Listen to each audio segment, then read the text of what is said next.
ومشروع مهم isku xiraya gaalkacyo bacadweyn qaybta u dhaxaysa laanta dusmada iyo gaalkacyo ayaa hadda shaqadu si habsami looga socotaa. hadda meeshan taaganahay waa mashruuca dibudhiska wadada ee u dhaxaysa laanta dusmada ilaa iyo magaalada gaalkacyo. waa mashruuca qaybtiisa lodwan weeye shirkadda Albaashid ayaa fulinaysa. mashruucani waxa weeye 8 kilomitir iyo bar. so far bishii September oo hadda dhamaadka waxaan dhamaystirnay 10 kilomitir oo wadadii dhaafashan ku ahayd wareeg ahayd. wadadaasi laanta dusmada ayay ka bilaabtay waxayna u dhowdahay balle abaar waa kontaroolka magaalada gaalkacyo ayay u dhowdahay iminka. wadadaas baabuurtii baa maraysa oo ku shaqeynaysa.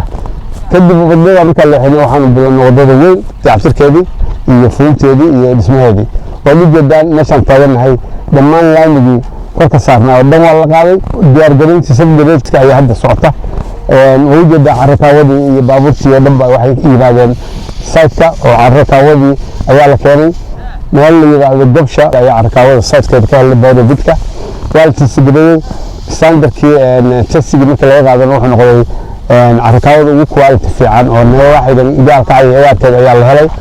shirkadda Albaashid ayaa fulinaysa mashruuca iyadoo hawlgelisay gaadiid kala duwan si ay u dardargeliso dhismaha wadada. shaqadu waxay ka socotaa 5 goobood oo kala duwan. iminka meeshaan joogno waa 14 kilomitir iyo 680.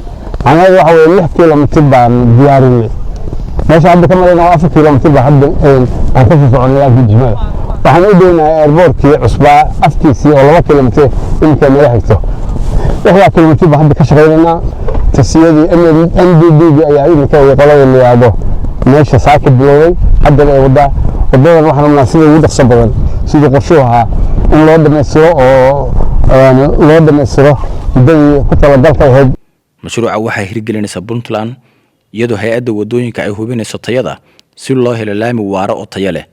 waxaa intaa dheer BJ oo kuwa iminka hadda ka shaqeynaya wadada inta kasta waxay qaadayaan test centerline wadada waadka hadda wuxuu yaallo offline-iski waa kuwa geesahan.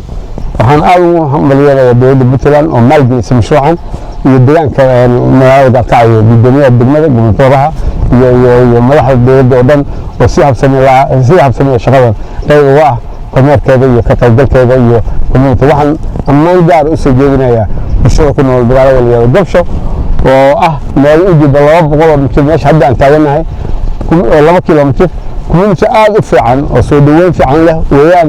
saadadkii aan ka gureynay ciidaha iyo carrakaawada meeshooda ku dhacday si weejira oo gobonnimo ah bay u ogolaadeen in carrakaawada halka laga qaato. wadadii loo leexiyeen oo loo leexinay wadadaas oo wadada carrakaawada lagu soo qaadi lahaa. dhismaha laamiga gaalkacyo bacadweyn wuxuu u gogol xaarayaa horumar iyo isku xirka ganacsiga.